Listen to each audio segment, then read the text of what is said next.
बोलते हैं अभी ये तुम्हारी ईश्वरीय गोद है। क्या? कौन बोलते हैं? बाप बोलते हैं अभी ये तुम्हारी ईश्वरीय गोद है। कहां से ईश्वरीय गोद है? हैं? पहले असुरों की गोद में थे। क्या? असुर क्या करते हैं? हैं? सुख देंगे या दुख देंगे? दुख ही देते।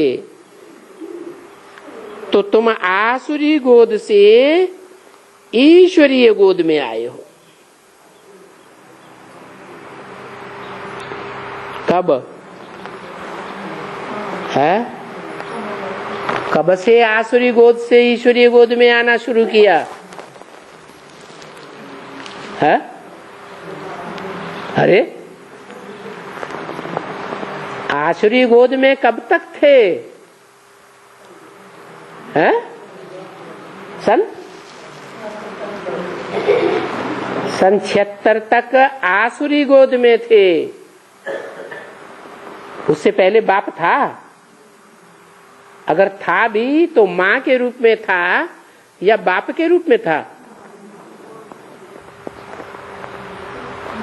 माता भगवान का रूप होती है, हैं? ऊंचते ऊंचे होती है कि माता से भी कोई ऊंचते ऊंचे, भगवान से भी ऊंचते ऊंच तो कोई होता नहीं। माता तो भगवती कहेंगे और भगवान, भगवान उससे भी ऊंचा। तो जो ऊंचते ऊंचे है वो ही तुमको मनुष्य से देवता बनाने वाला है। तो अब अगर ईश्वरीय गोद छोड़ फिर आसुरी गोद में गए या आसुरी गोद को याद किया तो जो तुम्हारी याद है उसमें विकर्म विनाश नहीं होगा, क्योंकि तुम्हारी याद टूट जाएगी। तो अभी तुमको मेहनत है इस बात की कि पिछले जन्मों में 63 जन्मों में तुम आसुरी याद में रहते आए, असुरों के संग में रहते आए।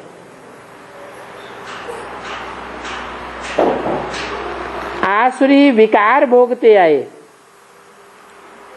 आसुरी सुख भोगते आए। आसुरी सुखों में सुख ज्यादा होता है या दुख ज्यादा होता है? दुख जास्ती होता है, सुख कमती होता जाता है। तो अभी तुमको मेहनत लगती है किस बात में? 63 जन्म जो आसुरी सुख भोगा है वो बार बार तुमको याद आता है और ईश्वरी याद से तुमको छुड़ा देता है। तो बाबा ये बताते हैं अगर तुम मेहनत नहीं करेंगे याद की, बार बार याद की प्रैक्टिस नहीं करेंगे, असुरों को छोड़ करके ईश्वर की याद में बार बार बुद्धि नहीं खींच कर लगाएंगे, तो अंत में तुमको बहुत रोना और पछताना पड़ेगा। इसलिए हिम्मत नहीं हारना। माया तो तुमको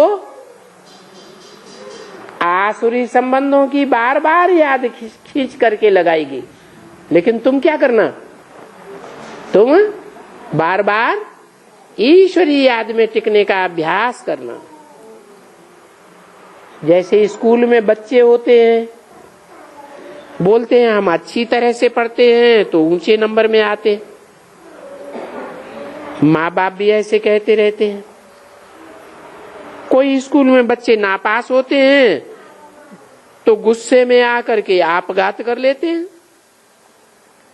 अरे मैं नापास हो गया।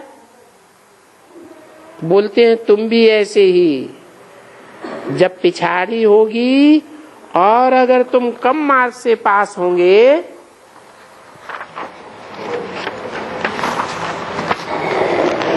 तो तुम बहुत रोएंगे, क्योंकि तुमको अनेक जन्मों का साक्षात्कार हो जाएगा कि अनेक जन्मों में हम नीचा पद पाने वाले हैं। कहीं दास दासी बनेंगे, कहीं चांडाल बनेंगे, कहीं 4th क्लास प्रजा में जाएंगे और अभी धर्मराज की सजा भी खाएंगे।